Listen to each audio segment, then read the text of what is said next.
ഇത് റിയാസുദ്ദീൻ മൻസൂരി, മകൻ അർമാൻ. കഴിഞ്ഞ ദിവസം വരെ ഡൽഹി നഗരത്തിന്റെ ഒരു മൂലയിൽ മെത്തക്കച്ചവടം ചെയ്ത് ജീവിക്കുകയായിരുന്നു. എന്നാൽ ഒറ്റ ദിവസം കൊണ്ട് രാജ്യത്തിന്റെ തന്നെ അഭിമാനമായി മാറിയ രണ്ട് മനുഷ്യർ.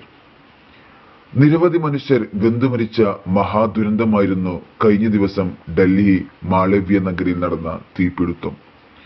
ഹോട്ടൽ കെട്ടിടത്തിൽ കുടുങ്ങി പുകശ്വസിച്ചും പൊള്ളലേറ്റും നിസ്സഹായതയോടെ മരണത്തിലേക്ക് നടന്നു ചെന്ന നിരവധി മനുഷ്യർ.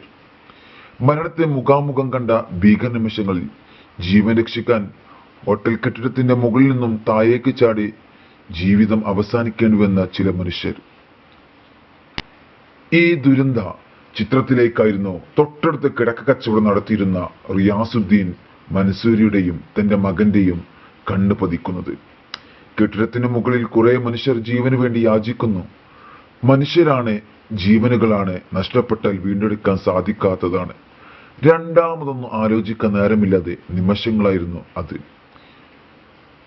നെടിയിൽ മൻസൂറിനും മകൻ തങ്ങളുടെ കടയ്ക്കുള്ളിലേക്ക് പാഞ്ഞു. കെട്ടുപൊട്ടിക്കാത്ത പുതുപുത്തൻ കിടക്കകൾ ഓരോന്നായി വലിച്ചു പുറത്തിട്ടു. അവയെല്ലാം വാരിയെടുത്ത് പിന്നെ ഒരു പാച്ചിലായിരുന്നു. വെന്തുപിടിഞ്ഞ് വീഴുന്ന ഹോട്ടൽ കെട്ടിടത്തിന്റെ ചുവട്ടിലേക്ക് ജീവന് വേണ്ടി യാചിച്ചു കൊണ്ടിരുന്ന ആ മനുഷ്യർ അട്ടിയിട്ട മെത്തകളിലേക്ക് എടുത്തു ചാടുവാൻ തുടങ്ങി.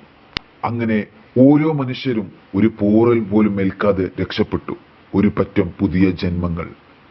പുതുപുത്തൻ കിടക്കുകൾ തീയും ചാരവുമേറ്റ് ഉപയോഗശൂന്യമായെങ്കിലും 2 ലക്ഷത്തോളം രൂപയുടെ നഷ്ടം സംഭവിച്ചെങ്കിലും അൻസാരി കുടുംബം സന്തുഷ്ടരാണ്.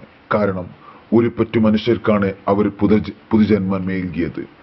വേദനിക്കുന്നവന്റെ മതമോ വർണ്ണമോ ലിംഗമോ പരിണിതിയായി ഏറ്റുവാങ്ങേണ്ടി വരുന്ന താൽക്കാലിക നഷ്ടങ്ങളോ മനുഷ്യത്തിനു മുമ്പിൽ അവർക്കൊരു പരിഗണനയെ അല്ലേയായിരുന്നു. മനുഷ്യരെ മനുഷ്യരായി കാണാൻ പഠിച്ച 2 പച്ച മനുഷ്യരുടെ കഥ അത് വല്ലാത്തൊരു കഥ തന്നെയാണ്. ലോകവും രാജ്യവും ഇതിനു മുമ്പിൽ സല്യൂട്ടടിക്കുകയാണ്.